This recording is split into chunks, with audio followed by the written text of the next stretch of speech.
Hi everybody, my name is Anna Grace Liggins and I was going to give you a little report on what I've been up to in regards to my research project.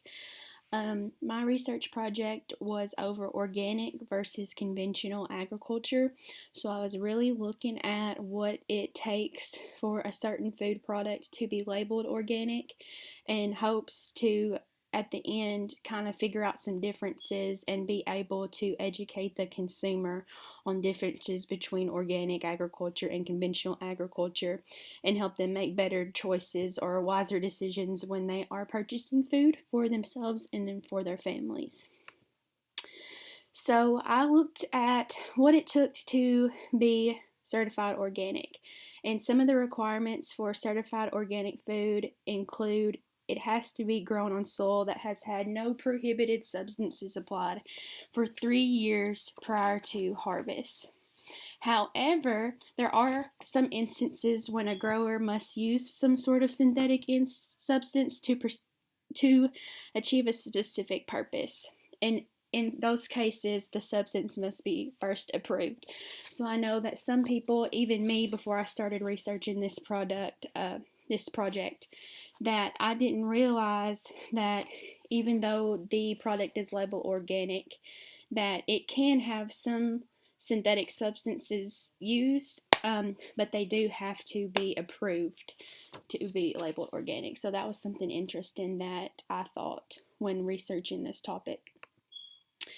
Now we're going to talk a little bit about USDA certified organic meat. For organic meat, regulations require that animals are raised in living conditions that are accommodating for natural behaviors. So that would be like the ability to graze on a pasture, or in the instance of having chicken roosting, and they must be fed 100% organic feed and forage and not be administered antibiotics or hormones. So when I was looking into this, I was kind of wondering, well, why are animals given hormones and antibiotics? Well, veterinary drugs such as hormones and antibiotics are given to animals to help control disease and promote growth in livestock animals. So some people, I guess, aren't aware of why certain things are used in their meats, and I think that's why people get afraid to eat meats with those things in it, because they might not be aware of why they're used or the health effects of eating certain products with these in them. So for processed and multi-ingredient foods, they must not contain artificial preservatives, colors, or flavors, and they have to require that all ingredients used are organic. Some exceptions, which I thought was really interesting, include the enzymes in yogurts, the pectin in fruit jams, and baking soda in baked goods. So I know pretty much everything that comes out of my mama's kitchen has baking soda or pectin, because we do a lot of fruit jams and preserving food items. So I thought that was interesting that that's even up for debate in organic agriculture, that people have to have that approved in there because it's something so commonly used in my household kitchen. So I thought that was interesting. It also requires that farmers and handlers document their processes and get inspected every year.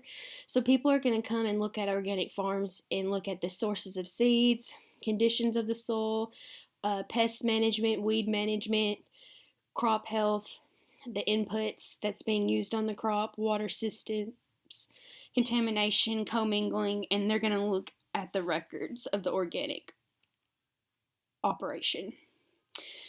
I thought this was really interesting, and I really wanted to share this with you guys to just kind of show you where I'm at in my research. But when packages indicate that they are made with organic means, they only contain 70% of organically produced ingredients. So this would be denoted here by this green area. This would be the organic ingredients, and then here the remaining 30% can be non-organic ingredients. So this makeup can still be labeled organic. And I think that's what consumers might not understand, is that they might think that this whole pie here should be green, that it consists 100% of organically produced ingredients.